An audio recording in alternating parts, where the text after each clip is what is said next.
और कई घंटों की सदन की कार्रवाई के बाद मुझे हर्ष है कि मात्र 5 महीने के अपने कार्यकाल में हमने 3 बिल पास करवाए, जबकि यदि मैं पिछली सरकार का देखूं तो उनके 5 साल में 14 बिल हुए थे। केवल उन 14 बिलों में 5 तो जीएसटी के ही थे, 5 सैलरी के थे और एक आधा कोई और था।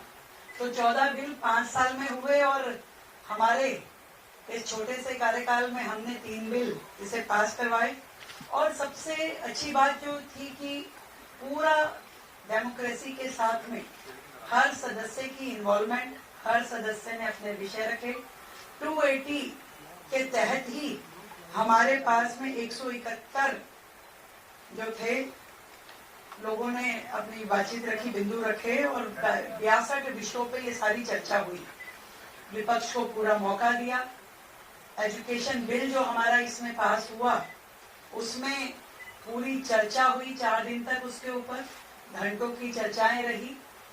पूरा मौका हर सदस्य को उस पर बोलने का हुआ, सबने अपने विचार रखे और उस पर बातचीत हुई।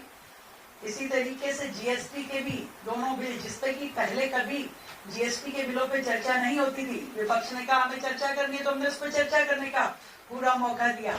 और मुझे इस बात पे अचरज था कि जो जीएसटी के बिल स्वयं उनके समय के थे, जिस समय माननीय नेता विपक्ष खुद फाइनेंस मिनिस्टर थी, उनके समय के पास हुए केंद्र सरकार के ये जीएसटी के संशोधन बिल, जिसमें 45 संशोधन थे जो कि जीएसटी की प्रक्रिया को जनता के लिए सुलभ करने के माध्यम थे, वो वर्तमान में भी सरकार में लागू है।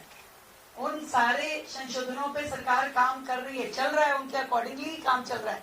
और वो लगातार जिस तरीके से अनजान बनके कि हमें इसकी जानकारी दी जाए, तो ये बड़ा हास्यास्पद था। और जब चर्चा करने का मौका दिया तो पता चला उनके पास वक्ता ही नहीं थे और उन्होंने विषयों को भी इस तरीके से, मतलब विषय था ही नहीं, पॉइंट उन्होंने पढ़ दिए और उन पॉइंट्स का हमने सबका आंसर दिया, उनको विषय के भी बताया कि चलिए आपने आपके समय के संशोधनों को हम ही आपको बता देते हैं। और जो भी पूरा बिजनेस इस विधानसभा सत्र के दौरान हुआ, जिसका एक विषय था वो जो विधानसभा में फांसी घर, जो झूठ और प्रपंच पिछली सरकारों ने रचा, तो उसका किला भी इस सत्र के दौरान ढाया गया। सदस्यों ने इसमें भी पूरी चर्चा की और कोई तथ्य बिना पिछली सरकारों ने जिस तरीके से जनता की भावनाओं के साथ खेला, एक प्रवृत्ति रही पिछली सरकार के मुखिया की कि जनता की भावनाओं के साथ खेलते हुए किसी भी हद तक चले जाना। और दिल्ली विधानसभा की ये बिल्डिंग जो कानून बनाने के लिए है, जो जनता दिल्ली को चलाने के लिए थी, वहां उसे फांसी घर साबित करके उन्होंने लोगों की भावनाओं के साथ जो खिलवाड़ किया, वहां पे उस पाखंड का भी अंत हुआ। ये भी एक अच्छा विषय रहा।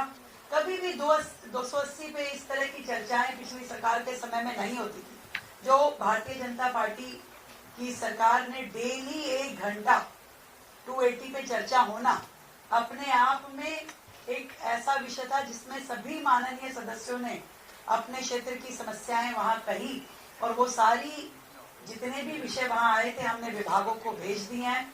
उनका जवाब उन सभी माननीय सदस्यों को दिया जाएगा। एक बेहतरीन लोकतांत्रिक पद्धति का अनुपालन करते हुए दिल्ली सरकार काम कर रही है।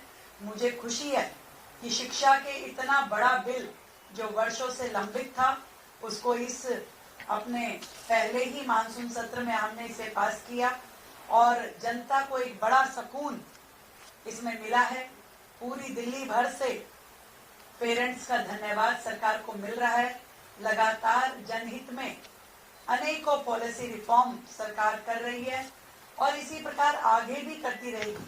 हमने कोशिश की कि हमारे ये जो सत्र हैं ये सिंबॉलिक ना रह करके इनको सार्थक बनाया जाए, सदस्यों की सहभागिता हो, पूरी उपस्थिति हो और हर व्यक्ति इस विधानसभा के माध्यम से अपना कर्तव्य पूरा करे जो जनता के प्रति उसका है।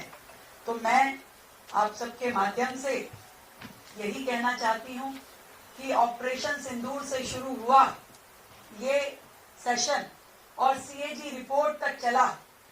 2 सीएजी रिपोर्ट जिस तरीके से पिछली सरकार की कारगुजारियां उसमें एक्सपोज हुई, किस तरीके से मिसयूज ऑफ फंड या फंड को जनता के हित में ना उपयोग करके उन्होंने गलत तरीके से जनता के बीच में जो प्रेजेंटेशन की कि हमें केंद्र सरकार से अनुदान की कमी रही, उन विषयों का भी हमने पूरा जनता के सामने और सदस्यों के सामने जवाब रखा।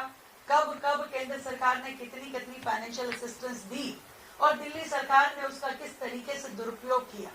यमुना सफाई के नाम पे फंड मिला तो उसमें काम नहीं किया, अमृत योजना में फंड मिला तो उसमें कूड़े के पहाड़ इत्यादि का काम नहीं किया। और हर जगह उन्होंने यहाँ तक कि 52,000 करोड़ रुपए जो जीएसटी सेस के माध्यम से दिल्ली सरकार को मिले, उसका भी उपयोग का कोई यूटिलाइजेशन सर्टिफिकेट उन्होंने जमा नहीं कराया सरकार ने। इससे ये साफ पता चलता है कि पिछली सरकारें किस तरीके से जनता के पैसे का दुरुपयोग करती थी। और आज जब एक एक रुपए का उपयोग जनता के लिए हित के लिए किया जा रहा है, योजनाओं के ऊपर पूरी तरीके से अमल होना, क्रियान्वयन होना, ये सब आज की सरकार कर रही है। मैं ये समझती हूँ कि इसी तरीके से सरकार एक एक कदम आगे बढ़ाएगी और जनता के हित में निर्णय लेगी। धन्यवाद। सत्र के दौरान भी स्प्रे एनिमल्स के ऊपर चर्चा हुई, आज सुप्रीम कोर्ट का एक ऑर्डर भी आया है, सरकार को किस तरह से मैनेज करेगी? देखिए, ये बात सच है, दिल्ली की जनता वर्षों से इस विषय पे परेशान है और सरकार, पिछली सरकारों ने जो किया और नगर निगम में जिस तरीके से काम चल रहा था, हम उन सब के ऊपर लगातार हमारी सरकार बनने के बाद से इन विषयों पे चर्चा करते हुए इसके समाधानों पे वर्कआउट कर ही रहे थे। इसमें माननीय कोर्ट ने जो आदेश दिया है वो भी हमारे लिए बहुत महत्वपूर्ण है। हमारा एक ही ध्येय है, दिल्ली की जनता को राहत देना। आज ये प्रॉब्लम जिस विकराल रूप धारण करके दिल्ली के सामने खड़ी है, इसमें सरकार की ईमानदारी के साथ में समाधान देना ये बहुत महत्वपूर्ण है, जिसकी हमने पूरी योजना बनाते हुए इस समस्या पे काम हम करेंगे और दिल्ली की जनता को बड़ा लाभ हम लगातार देने वाले हैं।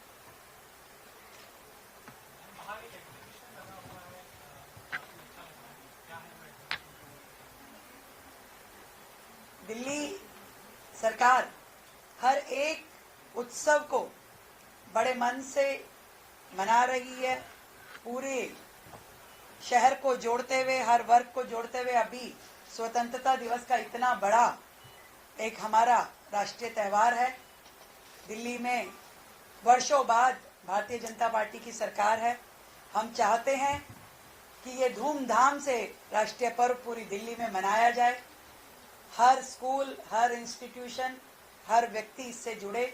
हर घर तिरंगा का एक बड़ा ड्राइव दिल्ली सरकार कर रही है और हम झंडों का जो वितरण है, 22 लाख झंडे दिल्ली सरकार द्वारा जनता में वितरित किए जा रहे हैं। बहुत बहुत धन्यवाद। Thank you.